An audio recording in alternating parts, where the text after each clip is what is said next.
Good evening, ladies and gentlemen. Heel Team 6 Wrestling is proud to present the Bodega Wrestling Podcast.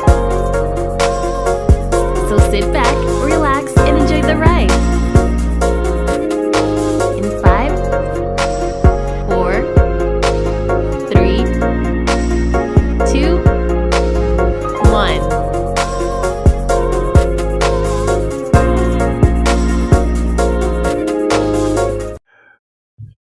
Good evening, ladies and gentlemen, and welcome to another episode of the Bodega Wrestling Podcast.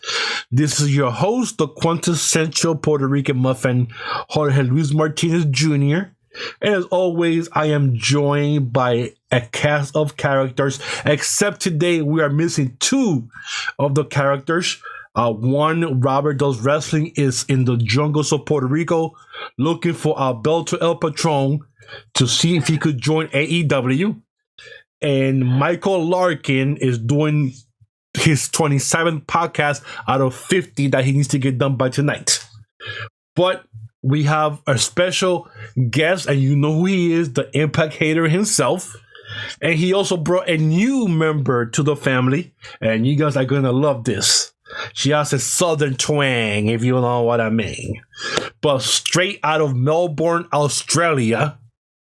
Australia? Yeah, Melbourne, Australia. No, you are from Melbourne, Australia.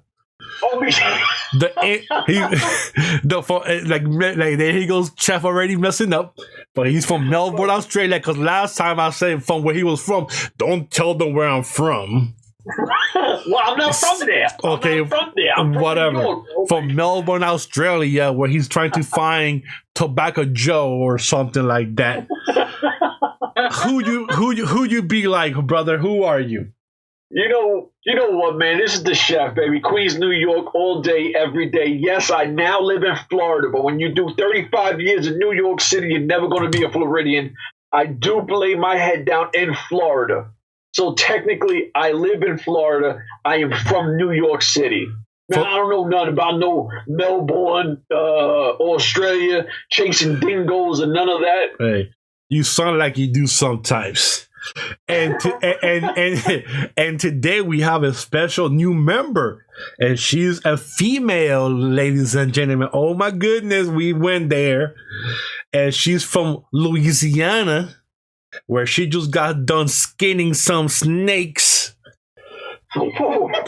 to feed the family. So, and she goes by the name of Switch Babe. Yes. Say that again.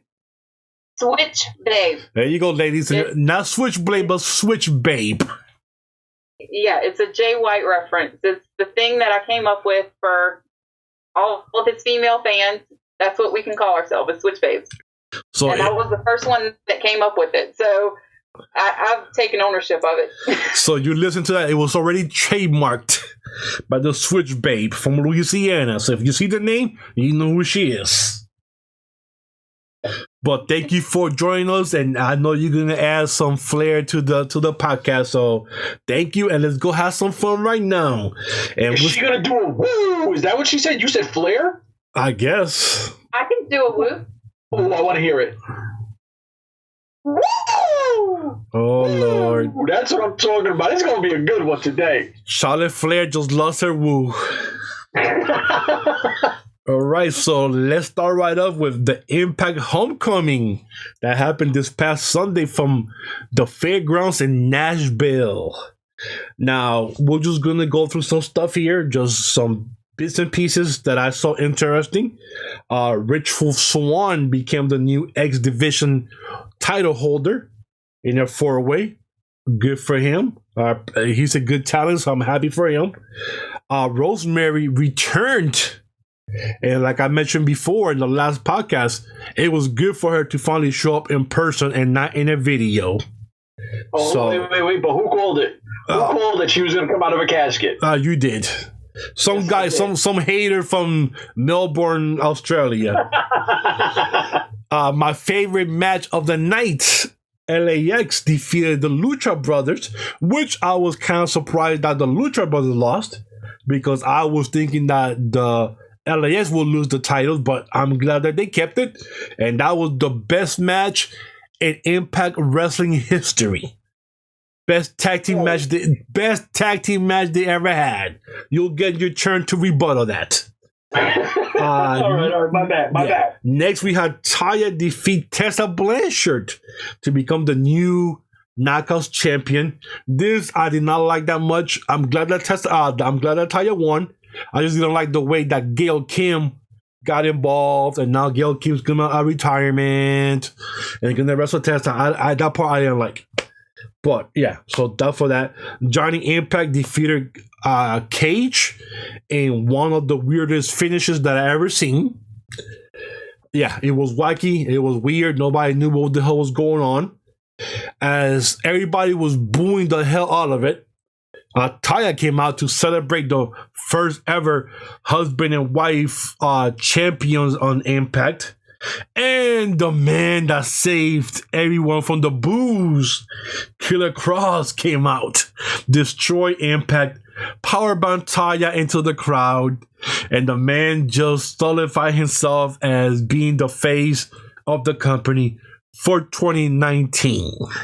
So, Switch Babe, what are your thoughts of Homecoming? Homecoming, I loved it. It was a solid show.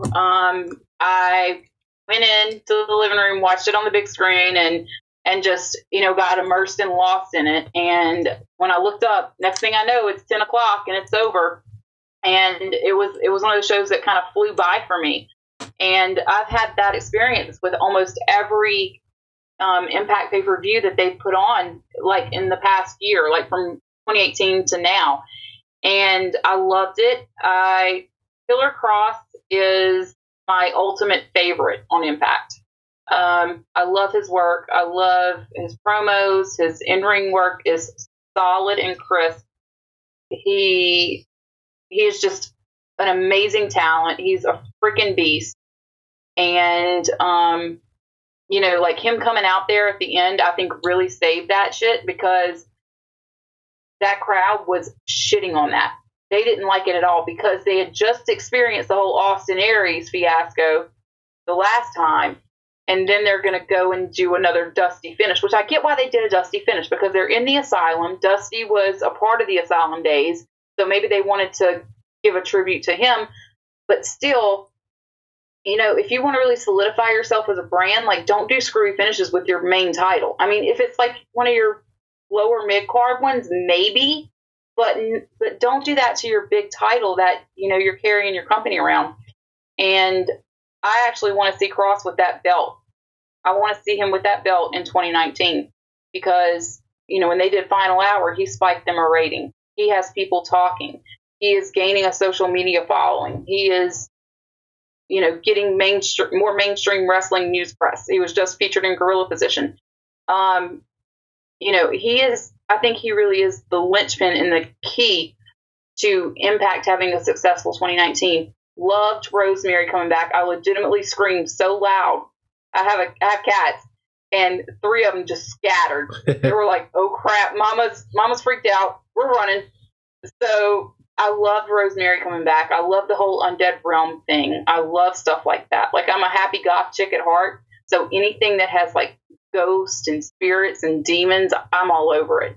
So I love that stuff, and I love Dark Alley, and I hope that they're going to put Dark Alley, Sue Young, and Rosemary together. That's kind of this trio of dark women that are just going to go crazy and obliterate the rest of the Knockouts division. Wow. And Tessa, I love Tessa. I call her the Tessinator, because she is the Terminator and she will not quit. Love her. But I do think it was time for Taya to get that belt. Taya is so talented. She has been working down in Mexico for years. She has been literally bleeding in Mexican rings for years. Yep. She's hardcore. And that's why, like, a lot of people were DMing me like, "Did you see what your favorite did?" Because everybody knows Cross and Jay White are my favorite wrestlers in the world right now. So they're like, "Did you see what he did? He put his hands on a woman." I'm like, well, let me tell you something. Taya has been through worse. Okay? She has been through worse. So get the F out of here with that bullshit. So out of a score, what did you give it the show out of 10? Out of 10, I said 8.6 last night, and I was just saying that to make a cross reference. But seriously, it was I would say a 9 out of 10, because the only points that I would deduct were from the finish, and because the Willie Mack and Sami Callihan match, I love Sami, and that's the hard part about this, is that I love Sami, I love OBE, I love the Chris, I love Jessica Havoc, I love that whole Ohio clan. And just to see that it didn't, like, there wasn't really any crazy build to this. There wasn't anything, it was just kind of thrown on the pay-per-view, and it wasn't, anything I was really interested in. Because for me to be interested in something, there has to be a story behind it, and there has to be a reasoning behind it. It's not just like, okay, let's just throw these guys in the ring and they're just going to fight, There has to be a purpose behind it. I kind of felt like that really didn't have one, But other than that, I loved the Ultimate X, loved that. Loved the Lucha Brothers versus LAX, Hasta la Muerte, Aegis West. I love LAX. They're OGs since my early days of TNA fandom back in the day. And I'm glad that they got to keep those belts. And hopefully this feud continues and we get more and more matches. And what about yourself, Chef? What do you think about the pay-per-view?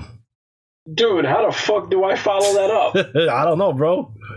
All right, I got put into a lose-lose situation after that amazing fucking entrance to what she's doing. She just did a promo. She just cut a promo. Like, all right, I'm going to be completely honest. Y'all know I keep it a buck. I watched 3 matches of this shit because the rest of it I didn't care about. I watched LAX Lucha Brothers, which I said would be and should have been the main event. Loved it. But you know what you're getting out of those guys. When you got Pentagon and Phoenix and LAX, you're going to have it's just going to be an assault. It's insane. I always am going to go for LAX. They're New York guys. They represent what I'm from. They represent everything I know and I'm about and I love so much. So keeping the belts in my city, love it. Always going to be LAX. I'm glad they kept the belt. I'm a huge Pentagon fan, but you know what? Sorry about your damn luck because I'm going for the hometown guys. Tessa and Taya at spots, and I'm a huge Taya fan. I like Tessa, but I'm a Taya fan. I found it kind of stale at points. I hated the whole fact that Gail Kim, and I'm a Gail Kim fan, and I hated her sticking her nose in it because Taya wins her first belt with the company, and everybody's just going to keep saying, oh, she won it because of Gail. Gail did this. Gail did that. And that's all you hear, and it kind of takes away from Taya. So I'm kind of salty about that because Taya deserves this shit. She's been with the company a long time. Well, for a year or whatever it is. And she's always tweeting and talking about it and everything else. And now it's jaded because you finished it the way you finished it, whatever. And I want Morrison and Cage, and everyone else, I'm not a Cage fan, I care less about the guy. I thought it was a good match. The ending was ass, but and it's funny because usually somebody has someone different. We all are big supporters of Cross. We all think that he should be the face going forward.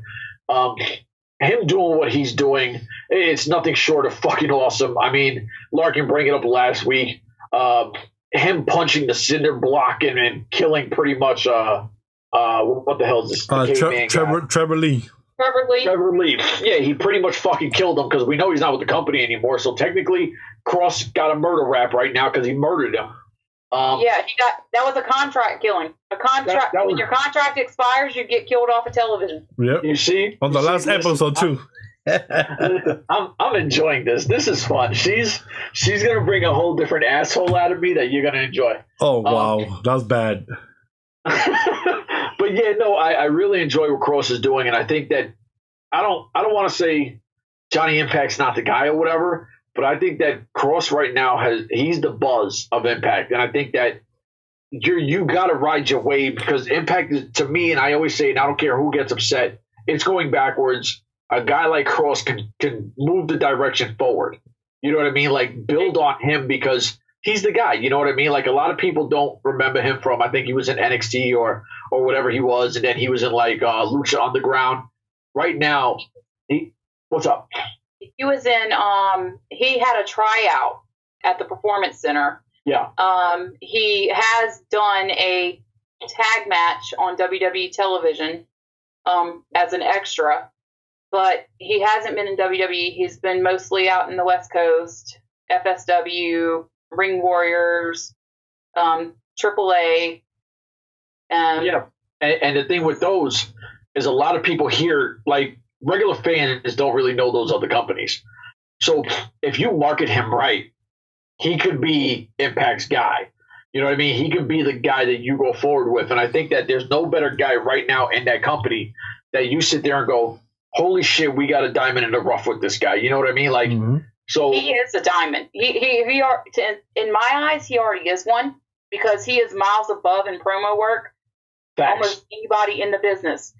And not only that, he had that crowd lusting for more hyper-violence. He had that crowd lusting for more carnage. And he had them chanting, kill, cross, kill. Who was the last guy that they chanted that for? Kevin Steen. Oh, yeah, that's right. But I thought you were talking Impact. I was like Samoa Joe. Yeah, and Samoa Joe as well. I was going to say that too. Yeah. That tells you that this guy is special. You need to take care of him, and you don't need to do what WWE did with Braun Strowman and wait too long to try to even attempt to put a belt on him, and then the fans don't give a shit. You have to strike when the iron is hot, put it on him now. Don't be a coward. Don't be a chicken shit. And my bad. I just think what you're saying. All right, so enough of Killer Cross for one night. So Chef, what I could go on about him for hours. Yeah, we could tell. If you let me. We could tell. So Chef, what's your score for the show if you gave it one? Well, it's unfair because I only watched 3 matches. Oh, yeah, that's right, yeah. But what about your rematches? My what? I said your rematch score. All right, on the ones I watched, I'll go the Lucha Brothers LAX. I'm going to go 10 out of 10. The Tessatai thing, I'll give like a 6. And the Johnny Mundo Impact Underground Worldwide, whatever his name is, versus Cage, I'll go with a strong 5. Okay.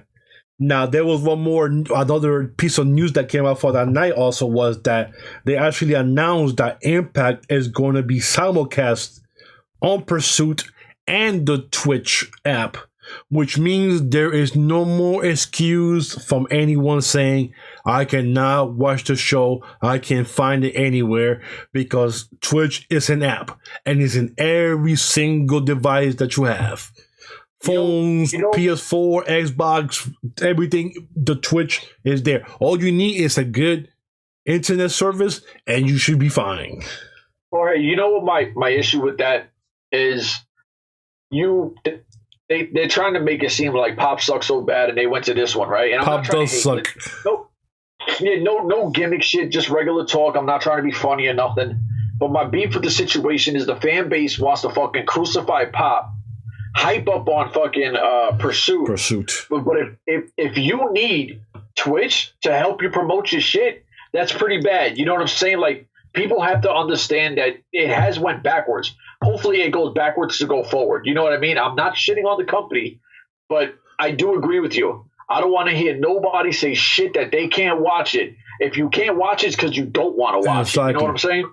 Or you don't have internet, which everybody right now, Jesus, has internet.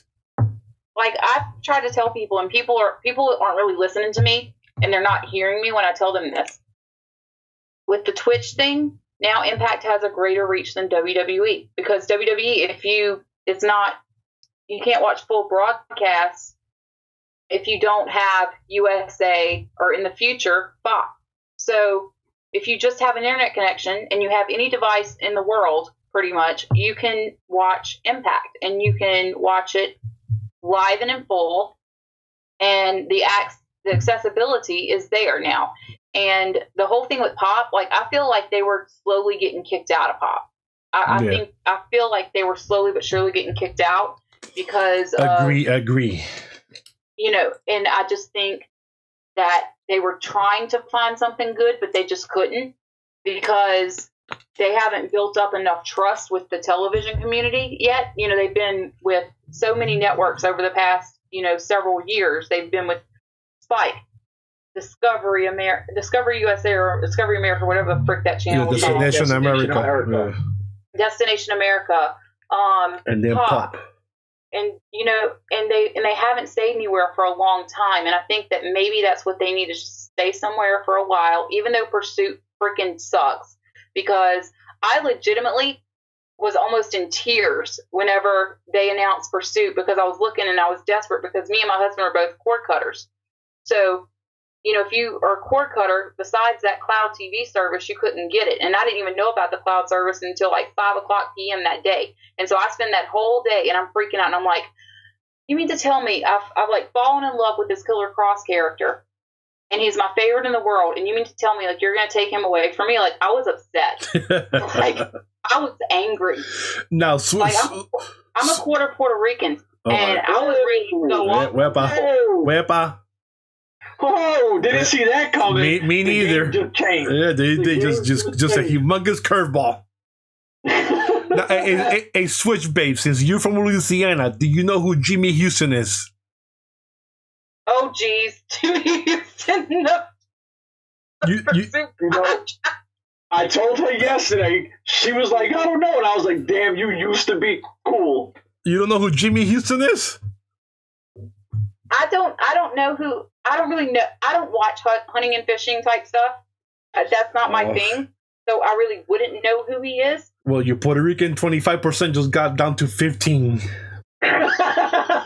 Everybody know who Jimmy Houston is. I'll have to do some research on him. Yeah. Facts. Next time we come on, we're going to be like, hey, who's Jimmy Houston? She's gonna be like, hey, I love Jimmy Houston. Jimmy Houston is like this. We're going to be like, all right, there you go. Well, I was telling Chef and Larkin before, this is going to be my first time in close to a year that I'll be able to watch an episode of Impact. So I'm excited for tomorrow night. I am too. And you know what was funny today? Like, we're all sitting around on Twitter and we're like thinking, wait, holy shit, Impact isn't tonight. Because I was sitting there the whole day like, oh, it's Impact today, blah, blah, blah. And then somebody tweets and I'm like, holy shit, it's not tonight. It's going to be an adjustment for sure. Yeah. So what's next on our card, brother? So on the card, we go to my favorite company, and I think Switch Babe's favorite company also. What, New WWE? No help. That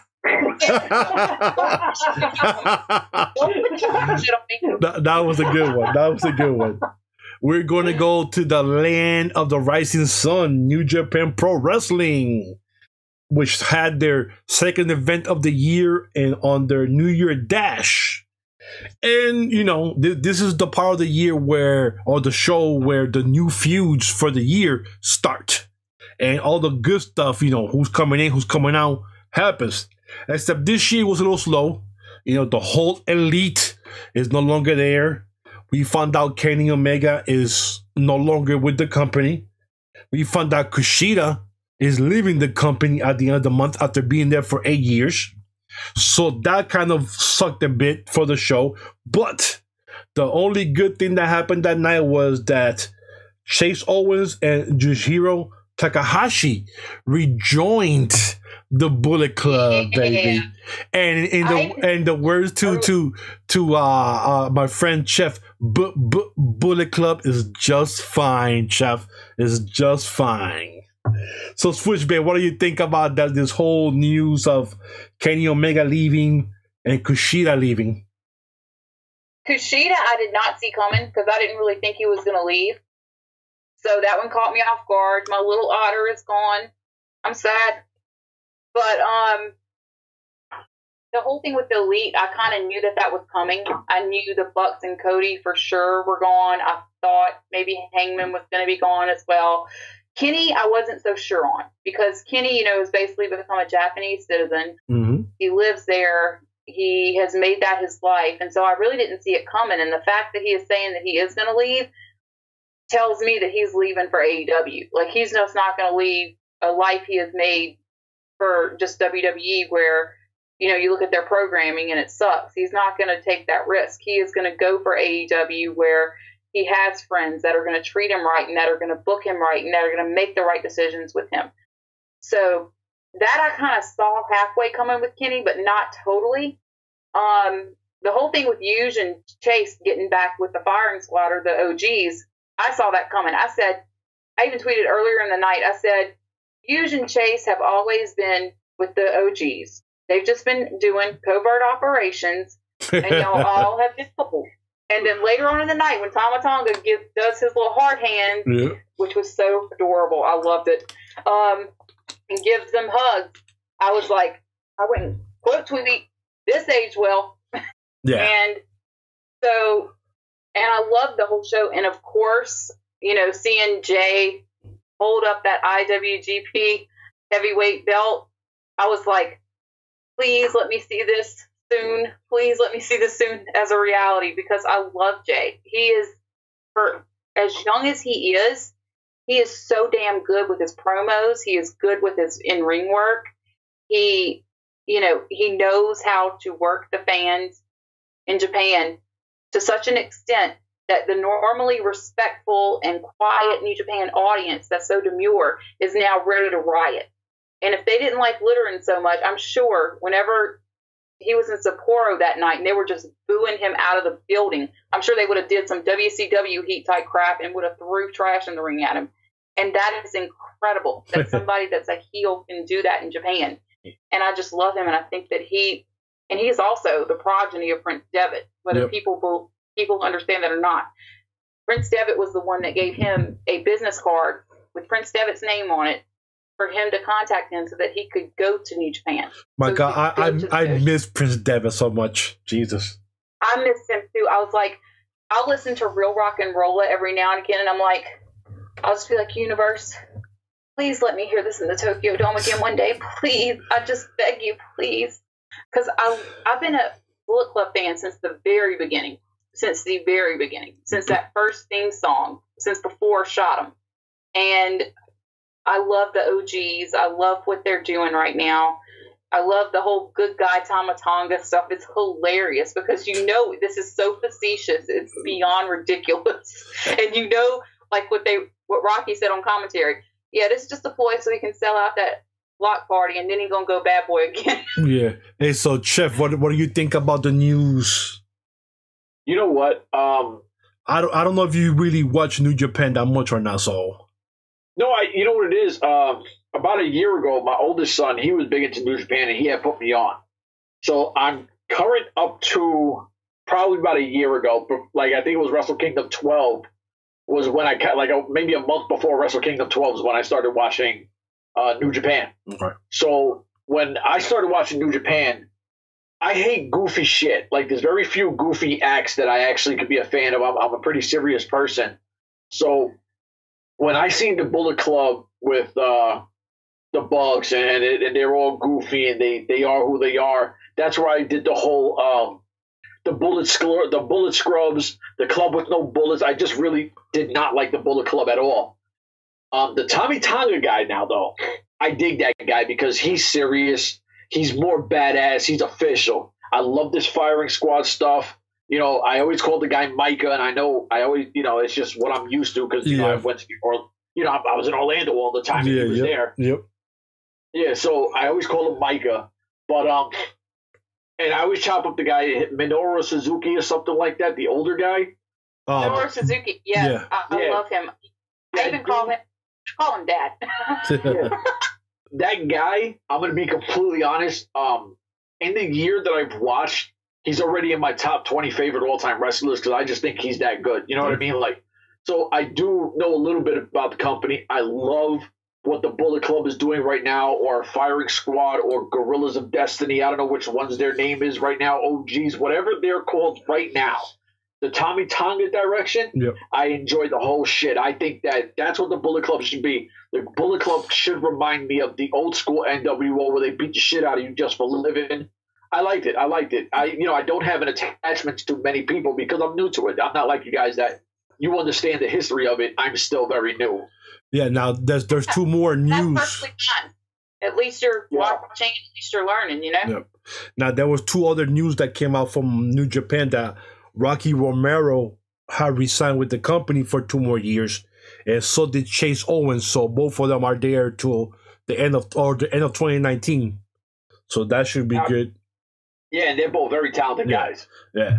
They are. They're both very talented. I love Rocky. Rocky is the utility knife of New Japan. Like, he can do commentary. He can wrestle. He can wrestle. He can manage. He can virtually do it all. And so he is a definite must keep for New Japan.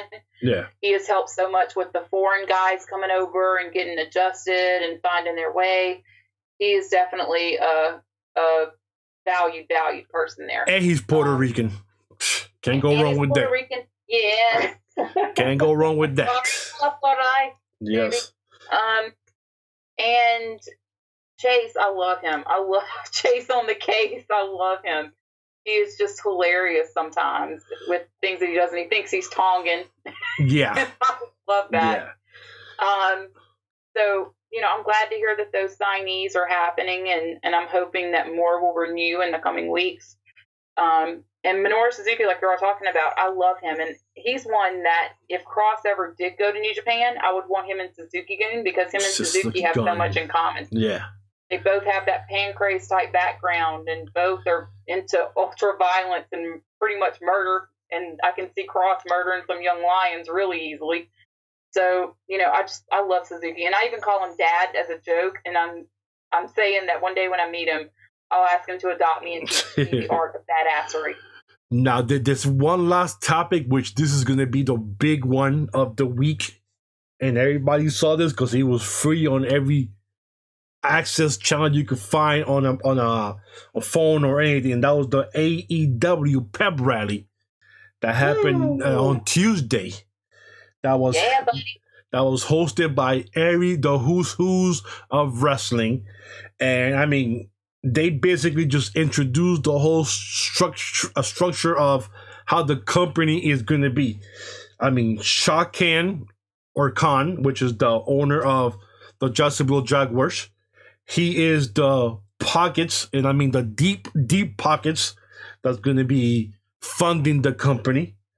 His son Tony Khan is the president of the company. Then you have Cody and the Young Bucks being the executive vice presidents of the company. You have Brandy Rhodes being the chief brand officer. And if anybody doesn't know what chief brand officer is, don't feel bad, because that's a title that just came out maybe like 10 years ago. So it's just something that just kind of came out of nowhere. The first event is going to be on May 25th, which is going to be the Double or Nothing pay-per-view out of the MGM Grand Arena in Las Vegas. They already mentioned the second show is going to be in Jacksonville, Florida, but no one still knows a date for that yet. The biggest things that I got from that show was the equal pay, the no sliding scale, when it comes to working on the wins and losses. No one's going to get paid more than nobody else. So I have to wait and see how that really is going to work before I start believing it. So I'd rather see it before I believe it. They actually already have a roster. They mentioned that they are going to be working with AEW from China. So that right there might tell you the working relationship with New Japan Wrestling when they already have something else with a different company from a different country. They already have a roster.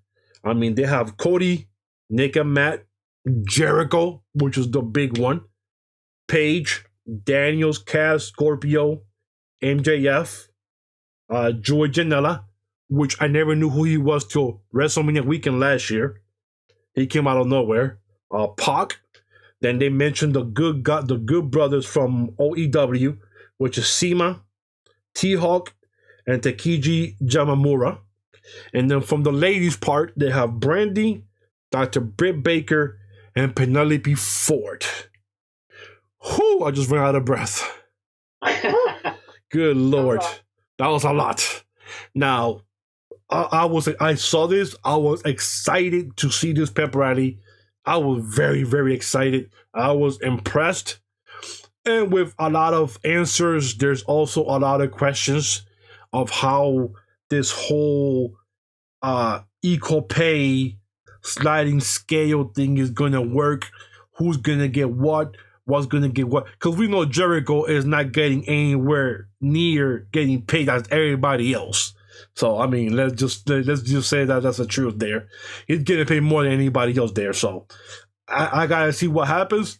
The show is May 25th, and only time will tell what's gonna happen. The one thing that I do like is that they had interviews after the show, and Cody Rhodes mentioned that any wrestler that gets injured in a AEW event is gonna get taken care of 100% by the company, since the injury happened in their ring, which is the same thing that Stamford, Connecticut does for the wrestlers. So I thought that was a good start right there.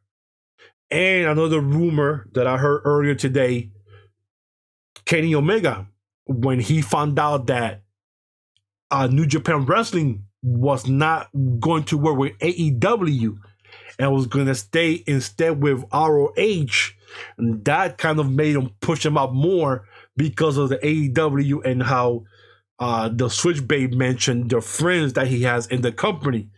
So if it's true or not, we'll find out. But New Japan Wrestling decided to stay with ROH with the partnership, and we'll see what's going to happen with that. And it shows with the OEW from China announcement. So that right there could be something there. So I don't know. But Switchblade, what did you think about this whole pep rally that happened on Tuesday?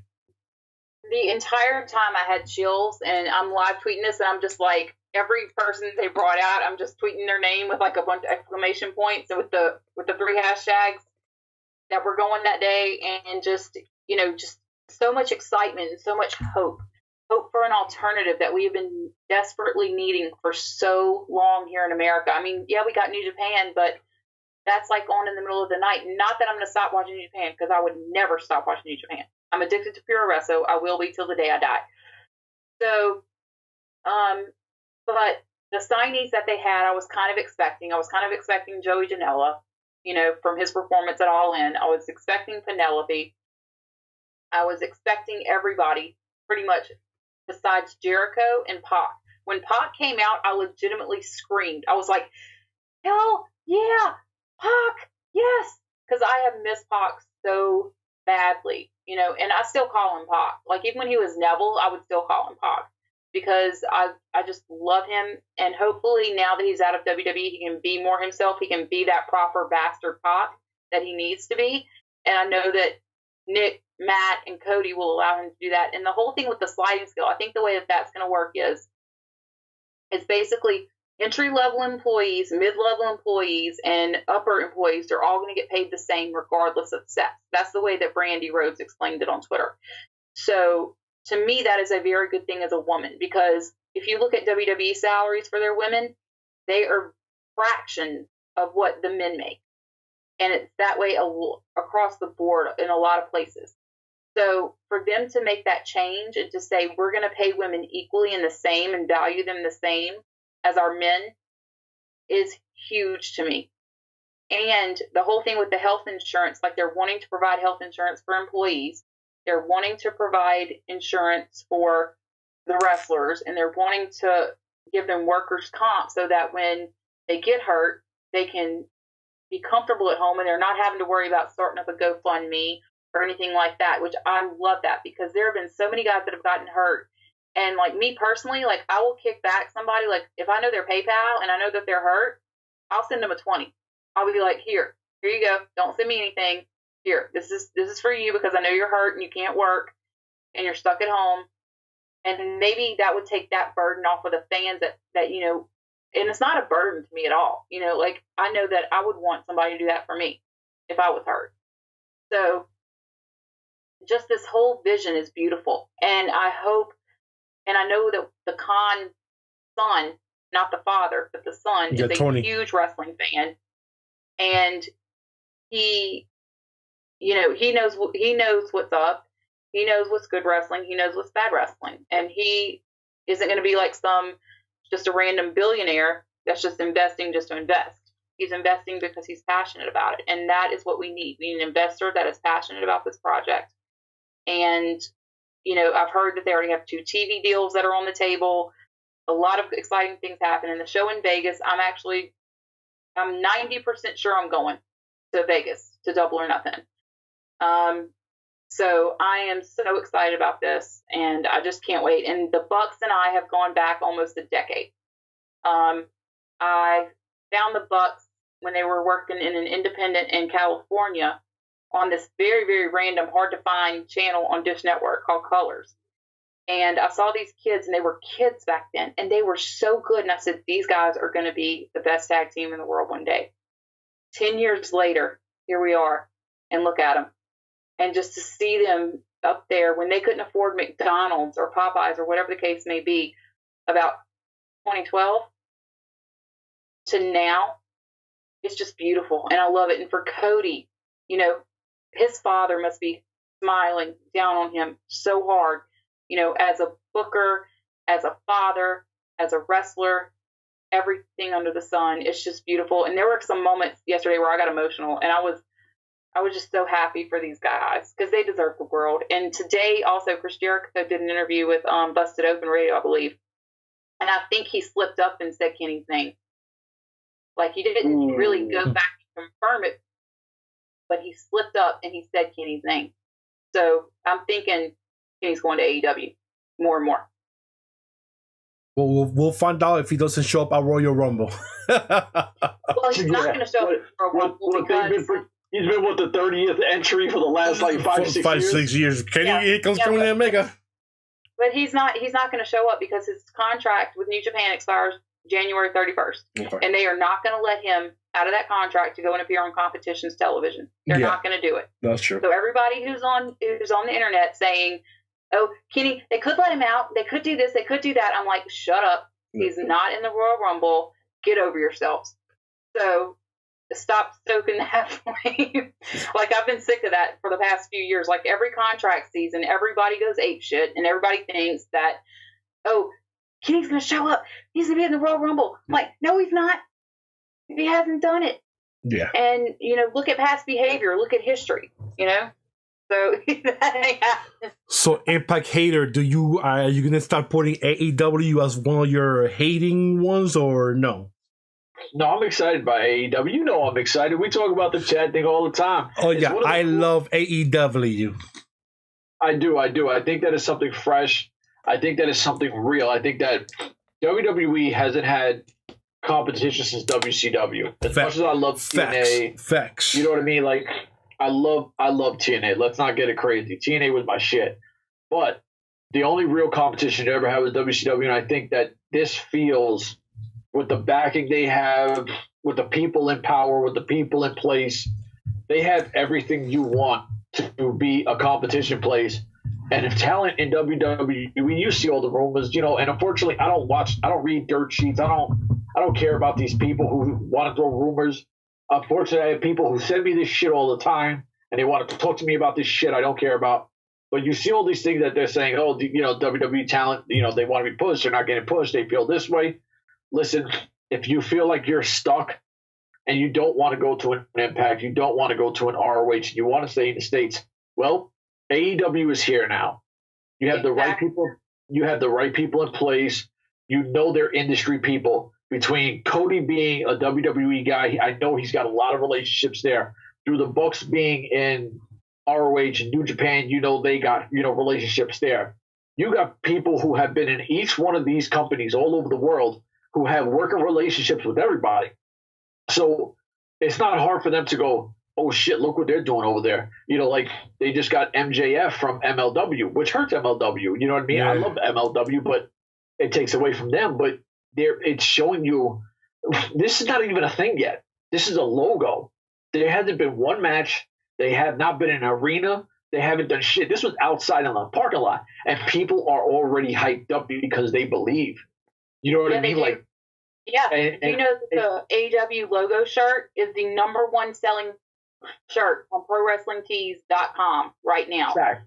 Yep. And not only that, you know, like they haven't even put on a show yet, and people are so excited, and it was trending in the States, I know at least, during the rally.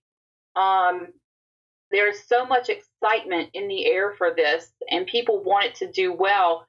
And like, you know, like you were saying, like with MJF leaving, I call him MJF. I'm sorry. MJF. It's a thing from Dan Barry shooting reviews on Hotspots. I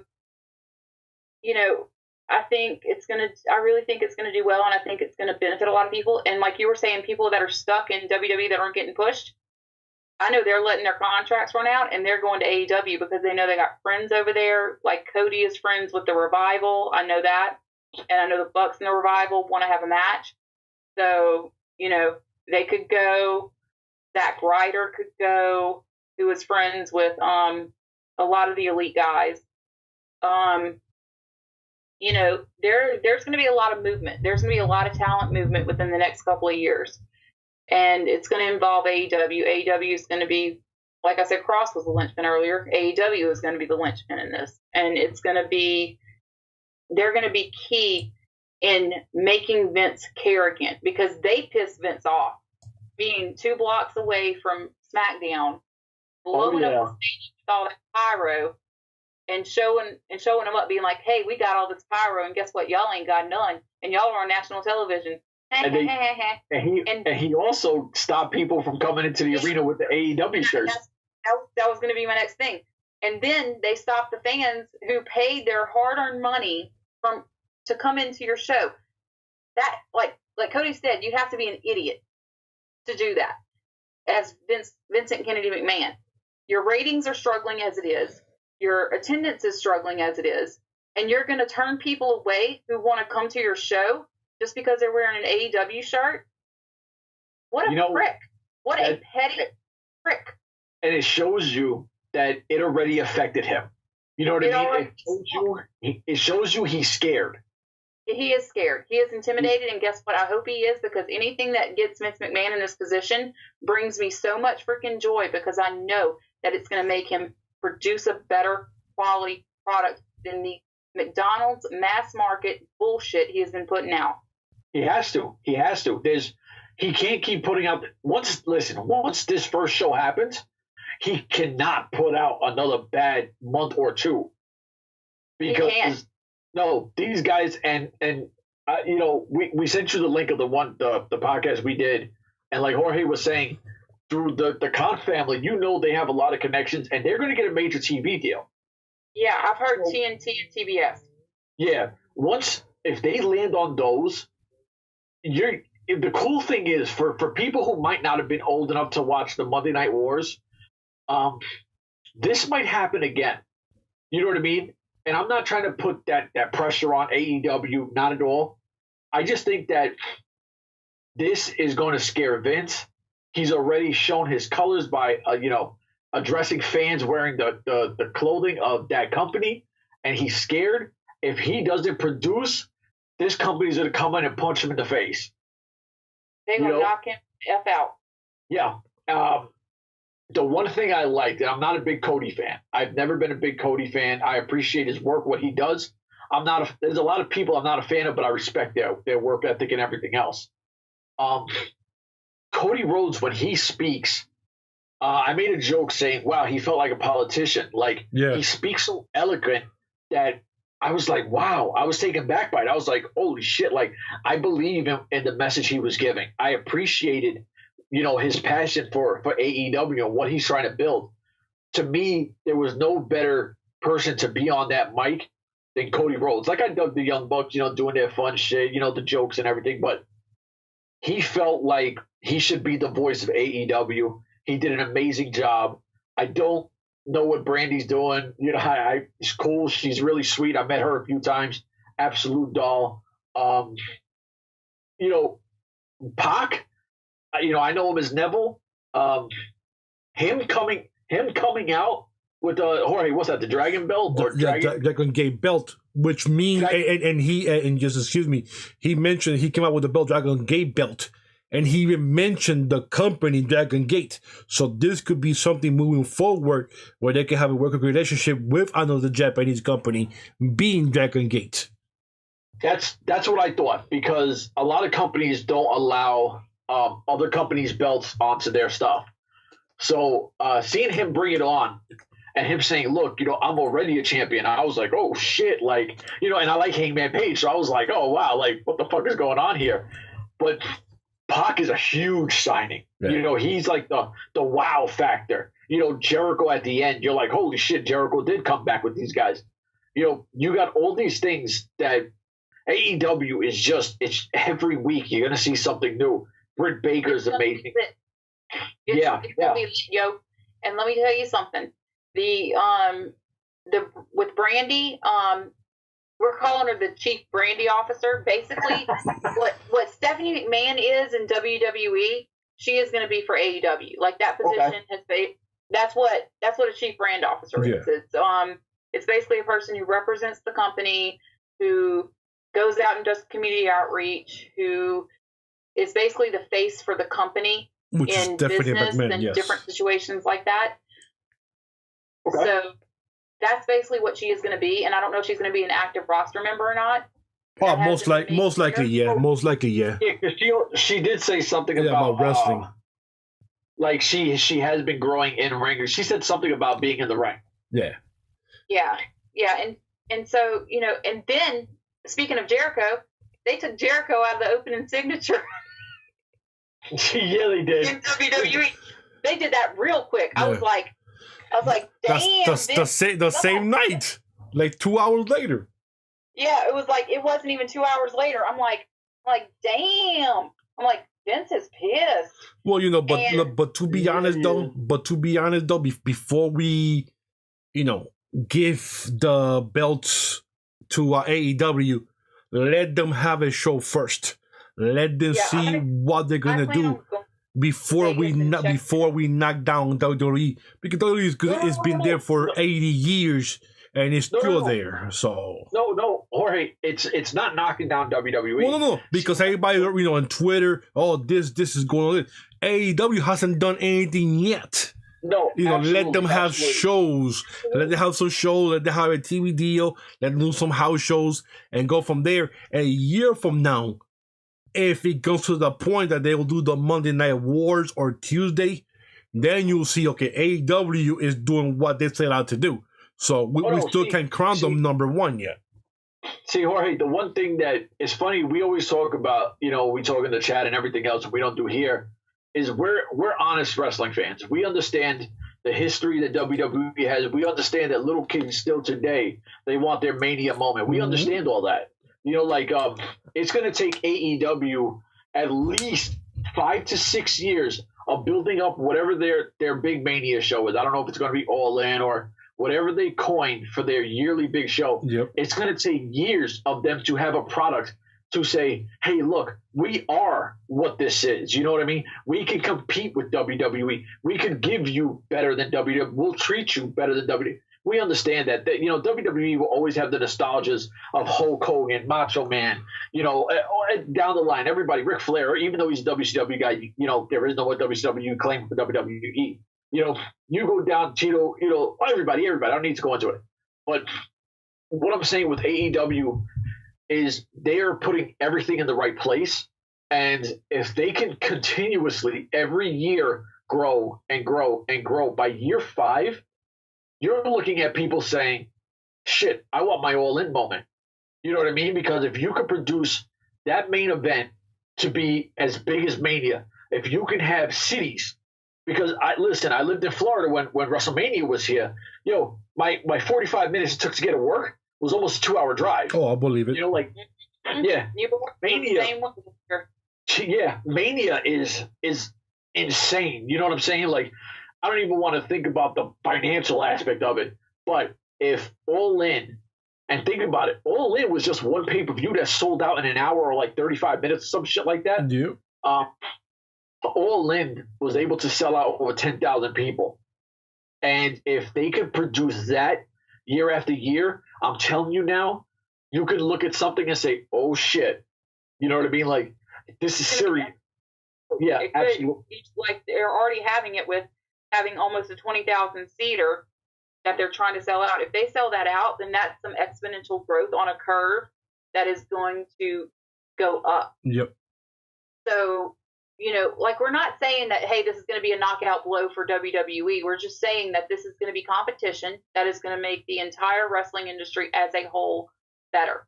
Thank you. With things that they're doing, the thing with the healthcare and paying the women equally, and taking care of talent better and booking things better. Like, this is going to put Vince McMahon's feet to the fire and make him have to work better, make him have to work harder, and make him have to care, make him be more in touch with society and not stuck back in wherever the 80s era stuck in. I don't know what the frick era he's stuck in sometimes, because sometimes it goes 80s, sometimes it goes 90s, sometimes it goes noughties, sometimes it's like, dude, what the hell? But there is one name. There is one name that I want to throw out. His contract is coming up in April, and that's AJ Styles. I don't think he leaves. I don't think he leaves. No? Yeah, he's too financially comfortable. He has 4 children. Yeah. He is not going to take that financial risk of going to something that's just starting up when he has 4 children and a wife at home. If these WWE guys aren't hurting for money, like WWE can basically pay you to just sit at home. Oh, basically. for sure. So the one that I would maybe keep an eye on is the Revival, and possibly, now this is a very long shot deal because Carl Anderson is very comfortable at home too. Yeah. So is Luke Gallows. yeah, but I think that they would, if they would, I don't know how much they got paid, but I would love to see them back with the boys. Yeah, back in Japan. I'd love to see Anderson and Gallows back with the boys. And then there's rumors of Shinsuke too. Yeah, also in April too. Also in April. Now, Shinsuke, let me tell you something. Like, I've told my husband over and over again, like, if he ever went back to New Japan, I said we would end up having to name a child after Shinsuke Nakamura. Because I loved him in New Japan, and just, I was at WrestleMania, and imagine my heartbreak, a huge Shinsuke Nakamura fan from New Japan days, seeing him lowered to, in a title match, after the match is through, bending down, giving AJ the belt, and then giving him a low blow. Yeah. I'm feeling my heartbreak. And then not only that, then the main event of WrestleMania sucked because the fans just made me so uncomfortable, just the way that they hijacked it, because they didn't give a damn. It was like, I felt legitimately uncomfortable, with like all the booing and all the, different things that people were yelling out. I mean, you know what it is? A guy like Shinsuke, a guy like Shinsuke is so talented that they have ruined him in WWE. They've done nothing with him. They didn't, the value he came in with has been seriously diminished. As soon as if he leaves and goes to AEW, that will grow quick because he's such a fan favorite guy. Like, he reminds you of like an Asian Michael Jackson kind of thing. I don't know if I'm bugged out. Yeah, I don't know if that's his role model or whatever the fuck it was, but it actually is. Michael Jackson, cool. He loves him. Like, that's how he learned how to move and stuff. Like, he would watch Michael Jackson videos on TV in Japan, and he would learn how to move with Michael Jackson, and he would watch, like more like kung fu type movies, and like they weren't that muscular. Shimon.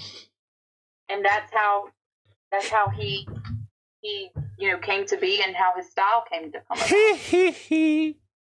Yeah. You've been what? A smooth criminal.